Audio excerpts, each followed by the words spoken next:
GPs are well used to seeing stressed patients in their surgeries. Dr. Ruth Chambers is one such doctor. She has also made a special study of stress levels among other GPs, who, she says, tend to be a very stressed group of professionals. Dr. Chambers believes many of her patients wait far too long before seeking her help. On the whole, people do not come early enough. They've often thought about it for a while, rehearsed in their minds what they might like to say, and then chickened out of it. They've had it bottled up inside them and perhaps practiced what they were going to say to me or to somebody else, but sat on it for a long time. And I think people would benefit from coming much earlier in that process when they're first aware of it and feel they can't cope with stress themselves. I think people have often got a good idea they're under stress, but perhaps they don't say it overtly. So when they first come in to see the doctor or somebody else, they've perhaps come to present a nice safe symptom. Perhaps it's not sleeping well, or maybe the fact they've not got over their flu as quickly or something like that, and sort of hoping that the person they're coming to will guess and draw it out of them. They tend to be sitting on the edge of their chair. They look perhaps inward-looking, introverted, and as though they've got something bottled up inside, and maybe the symptoms that they're at first offering me don't really add up to their general body language and state. And it's sort of at that stage that I'm trying to draw them out, perhaps try and talk around the issues, maybe not just fix on the agenda or the symptom that the patient's offering me so obviously, and try and get them to chat round and actually start to tell me themselves what's really bothering them. I think they come thinking I'm not wanting to say everything about myself, but once I show a little bit of human interest, it all pours out. And often there are tears and a lot of secrets, personal secrets, and people will often say, "Oh, I never meant to tell you all that, but I'm awfully glad I have done." Dr. Chambers says there's a whole range of help available to people to enable them to deal with their stress. Well, there is a wide range of help available and a wide range of professionals who can help provide it. So there is, for instance, in my own practice, a community psychiatric nurse who's able to talk about relaxation and develop an action plan for someone to reflect on what their stresses are. There are the more organisational types of help, such as time management and assertiveness skills training, and maybe self-esteem training, anger management. They can be available in most localities, perhaps attached to psychiatric establishments, but in such a way that there's no stigma of going to them. They're as sort of self-help groups with guidance of a trained facilitator. And that's another reason why I'd say patients should come early on in there with their symptoms, because organisational help is easier to give as a prevention rather than when someone is really sick and distressed from their symptoms. I feel very strongly that there's an awful lot that people can do for themselves. Usually people are not prepared to invest enough time in sorting out their own problems because for some reason they feel that other people's problems are more important. That's particularly with mothers, with families who really deny looking after themselves physically and mentally because they feel the needs of the children come first. But that also applies to men and women of all ages. The first thing to do is to acknowledge that you need to do something about your stress symptoms and to make time for yourself. And that probably means rethinking your whole day and life and prioritising more appropriately.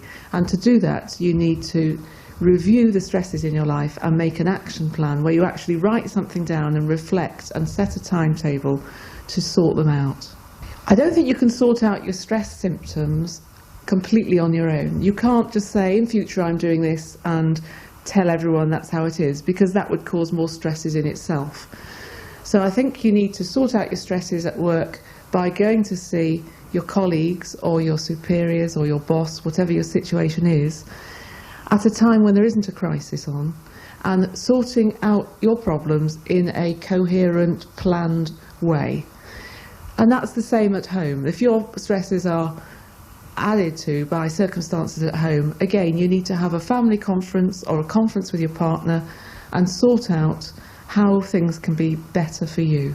I think there are always options for people, and there is no need to feel I've got to put up with this for the rest of my life because there's no choice. There's always a choice, but it is a matter of prioritising between a list of problems or jobs or responsibilities that have to be done. Sometimes you need other people's help to get a more objective look at what the choices are and help with prioritising them. And that's why you can't always sort out these things for yourself. You sometimes need to consult other people to help you. People often feel that they're trapped in their situation, that no point discussing it with anyone else because no one else can do anything to help them. And that's never the case. There's always a different way of approaching things.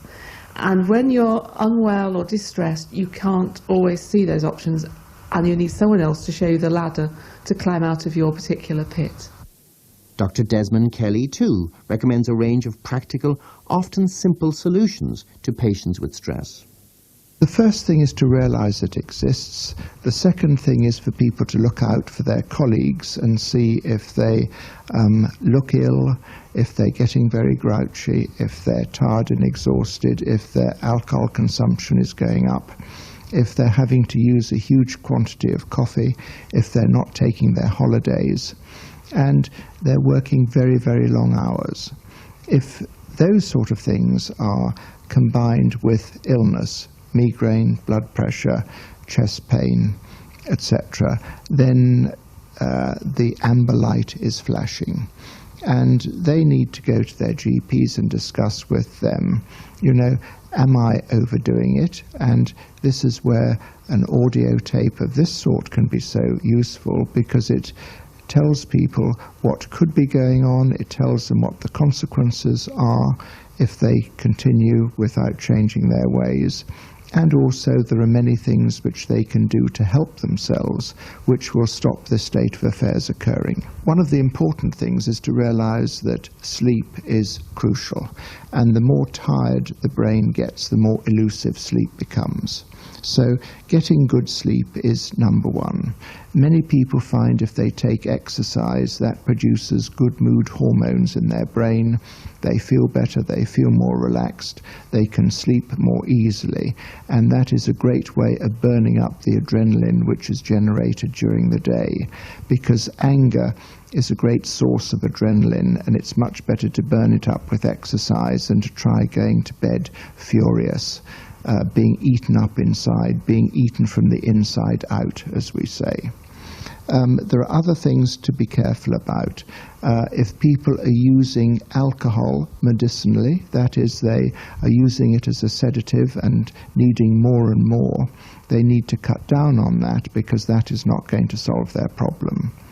Those that are drinking too much coffee, there is caffeine in coffee and tea and cola drinks. And this has a long half-life. It lasts in the body for 6 hours. So if you drink a cup of coffee, the caffeine in it is still going to be present in the bloodstream to some extent 6 hours later. This means that at the end of the day, and I see people who are drinking 10, 12, 20 cups of coffee a day, they have a huge load of a stimulant drug in their bloodstream, and of course they can't sleep at night. There are other things people can do. They can get a pet, they can take the dog for a walk, they can use music, they can use a relaxation tape, they can take up yoga, they can learn to meditate. Different things relax people in different ways. Some people find bridge relaxing. Other people find just going for a walk round the lake relaxing. Some people take up golf or sailing or fishing. It doesn't matter what it is, as long as it makes them feel better and as long as they do it regularly.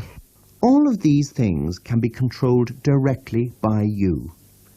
They are all things you can do now to help get you back on the right road. But what about those things over which you appear to have less control? Those things which concern your job and your colleagues at work? The answer is to tell people if they're getting near the brink, and to try and have some time buffer zones during the day. For dentists, I tell them to take out 2 or 3 appointments during the course of the morning and 2 or 3 appointments during the course of the afternoon. So if they're running late, they can catch up. They can make a few telephone calls in between. I tell general practitioners that usually Mondays and Fridays are busier days than other days of the week, so try not to book as many patients on Mondays and Fridays. For people to be as comfortable as possible, for people to be comfortable in their offices, in their cars, to make the ambience in which they live and work to their satisfaction, that will keep them calm, and that often is a big help to enable them to get through the day without getting too jangled, to keep noise down, things of that sort.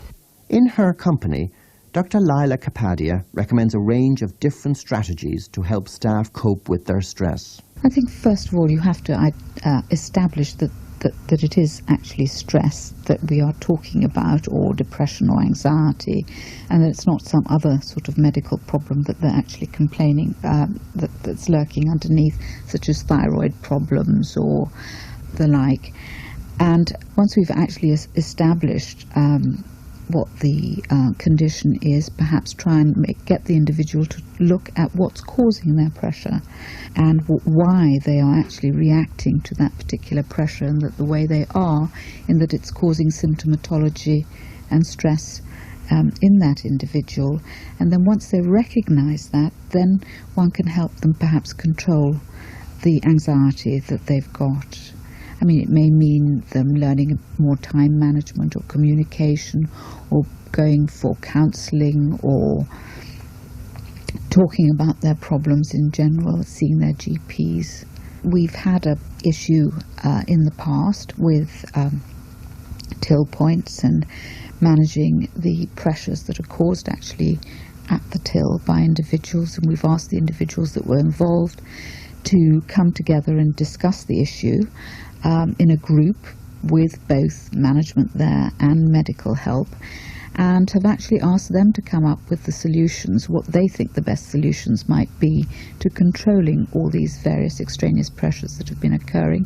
And they've actually come up with some very good and helpful suggestions, and consequently been much happier at managing the situation as well. And I think also realising that we do appreciate that they've got a problem helps the situation, and that they're not just all imagining it is also quite helpful to them. It was very difficult until I found help. You always think, I suppose, the dreaded macho image thing, that I can do it myself. But once I'd found people who knew about these things, knew about stress, it suddenly became so much easier and so much more successful. I was taught breathing techniques, relaxation techniques. Rather than just running around in ever-decreasing circles, I could just sort of stop and calm down and sort of just pull back for 10 minutes, and suddenly things might sort of click back into place again. If only somebody had told me how to relax, how to sort of just switch off, maybe set aside 1 hour a day to do absolutely nothing, just literally drain your brain, and just to unwind so that you're not in this constant cycle of pressure, pressure, pressure. And that finding an outside interest, especially doing something because your adrenaline's rushing the whole time. If you can find some sort of physical exercise to use up that adrenaline, then it really does work in the long term. Well, eventually I started to learn how to, certain skills to manage the anxiety and the depression. For instance, I was told about using a brown paper bag to correct me breathing for the panic attacks. Eventually I went one better. I was taught how to do abdominal breathing, which enabled me to do away with the brown paper bag. And because I had some control over the panic attacks through the breathing, it made things a lot better. It steadily builds your confidence up, just because you know whenever there's a panic attack about to start that there was something definite, something positive you could do about it, and therefore obviously made you felt more confident. Sometimes difficult decisions have to be taken to resolve the problem. I was part of a management team in a large retail organisation. I decided that the environment that I was in wasn't right for me. It was also recognised by the company, and I got a transfer. And in getting that transfer, I was given the opportunity to start again afresh. And I took it with both hands. It was a difficult decision to have to make because financially I lost money out of it by making this decision. But it was right for me to move from the environment that was causing me to have this stress and tension and acute depression as well, to move to an environment where nobody knew my past, and I was able to build on my confidence and self-esteem and be an active part of the management team. If I'd have stayed in this environment that was causing the problems, I don't think I'd still be with this company now. I would have resigned, or they would have perhaps asked me to go. But making this decision to change category, to lose money, but still stay in the company so I secured my benefits and my pension was very important for me. Very tough decision, but in making that decision, it took quite a weight off my shoulders.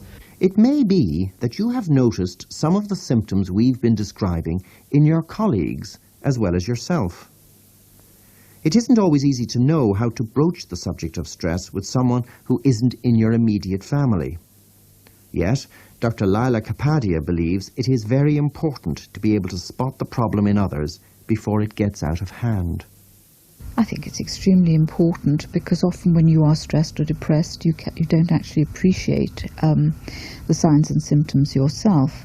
And so by educating the workforce about the signs and symptoms and the effects of anxiety, stress, depression, they might perhaps be able to help their friends, relatives, workmates to actually come and ask for a bit of help at a time perhaps when it hadn't even occurred to them.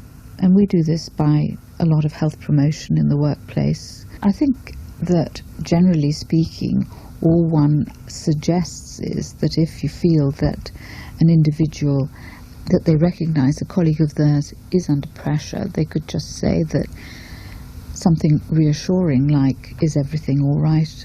Can they help in any way? And if they can't, then perhaps either the occupational health department or their general practitioners might be able to help them, and perhaps check on that again a while later to see if the individual actually has done something about it, rather than letting it, just assuming that they are going to take action. I think the most helpful thing is to somehow have a discussion with that person about what might be wrong. The problem with people who are under stress is that they can be a bit touchy and irritable and react rather badly if you suggest that something's wrong. So you need to be fairly tactful about it, but many people at work have been working with the same set of people for many years and often have very good relationships with them, and if that is the case, then I think you should, if you do notice that your friend is stressed, bring it to their attention and perhaps anticipate that they might be a bit irritable with you, but hope that this will only be temporary and that by discussing things then that person will feel better and then be able to take the appropriate action. There was a survey conducted by the CBI, and they found that employers had a surprisingly sympathetic attitude to mental health problems in the workplace, and said that if they became aware that the problems were particularly widespread within their company, then they'd do something about it. They'd perhaps change the organisational structure or start involving workplace counselling schemes or make an attachment to local occupational health services. So I think people will find that employers are actually quite prepared to listen to the problems and make the appropriate changes. Dr. Ruth Chambers also believes it's important that you recognise stress in colleagues and try to do something. Because people tend to soldier on, they've often got a lot of stresses that they aren't prepared to acknowledge to colleagues and friends, and so they don't talk about it. And they're often needing a little bit of rapport or communication from someone with whom they work or whom they respect, to show that they understand that they may be under stress and that it is all right to talk about it. It's not a weakness. And I do think we owe it to our colleagues to show them that we do care about them, that if we see that they're under stress, that we show that we see that they're under stress and offer to help them do something about it. Otherwise, we're colluding with the situation and we're making things worse for that colleague who's under stress. I think everyone who's stressed needs a friend or a confidant, someone in whom that they feel they can trust and confide in, someone whose opinion they respect, to help them work things out better for them. Whether you're suffering from stress now, or whether you are just determined to avoid it in the future, there are some simple things you should do to keep yourself stress-free. It's important that we all take our allocated periods of leave. If you look at people who don't take the leave to which they're entitled, they are at risk of stress in the workplace. Another individual responsibility that we have really is to make sure that we don't drink too much coffee at work, because that will make us more irritable and tetchy. Also to make sure that when we're at home we don't drink too much alcohol in the evening, because if you're drinking a lot in the evening, in the morning you can feel quite anxious and that would make one stressed.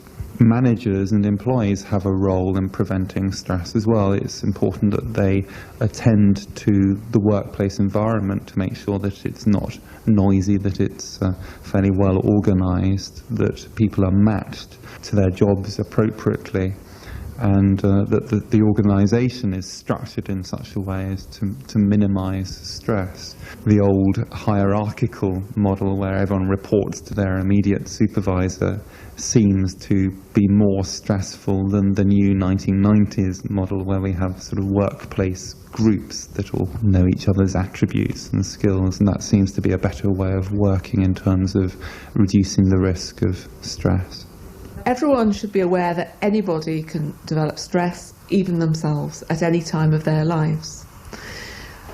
One of the best ways for reducing stress is to prevent it in the first place. So that means being aware of it for yourself and putting things into your life so that it's less likely to develop. That means looking at your own lifestyle and making sure you've got enough time for leisure and fun and sleep and looking after yourself in general. After that, making sure you've got enough time for interacting with other people so that you've got social activities and family activities. Work is not the most important thing in your life. Occasionally it has to be to accommodate problems at work or crises, but work needs to be kept in perspective. You need to have a long-term view of your life, to have goals and plans which you're aiming for, so that you've not got into a rut and you don't know where to go and you're bored. You do need some stress in your life to keep you interested and keep your batteries charged up. So I think you need to attend to that too. So in summary, you need to have time for yourself, you need to have goals and challenges to interest you, and you need to have not an overload of work, and if you have got an overload of work, you need to try and redefine your work and sort it out so that you're in control of your work and your work is not in control of you. I think if you know your body and listen to what your body is trying to tell you, there are ways out of it. And if you don't, you're headed for disaster. So this is the time to take action, to do something positive, and this is not going to be a life sentence. You're actually going to feel better, you're going to feel that you're winning. The awful exhaustion, the grey area of constant tiredness is going to leave you, and you're going to find that the world is a much happier place. That is the end of this tape. Please now play tape 2.